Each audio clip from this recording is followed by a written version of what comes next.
Ara passaríem a votació el text sorgit de la transaccional que em sembla que tots disposen, que tots els grups parlamentaris tenen a bé i tenen a les seves mans.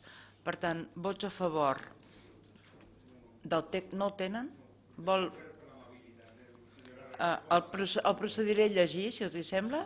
El Parlament de Catalunya insta el Govern de la Generalitat a fer totes les gestions i actuacions sempre que jurídicament siguin viables i que no suposin majors costos per a les finances públiques per tal de, primer punt, reconsiderar en el marc de les seves competències l'autorització, així com els ajuts acordats per a la construcció del circuit internacional de cars de Llinars del Vallès Oriental. Segon punt, cercar els consensos necessaris amb totes les administracions i entitats interessades o afectades pel projecte per tal de buscar un emplaçament més adequat en el territori català, en ple respecte als criteris de sostenibilitat ambiental i equilibri territorial. Tercer i últim, així com a reconsiderar-se el finançament sense aportació de fons ni crèdits públics en atenció a l'actual situació econòmica general i financera de la Generalitat.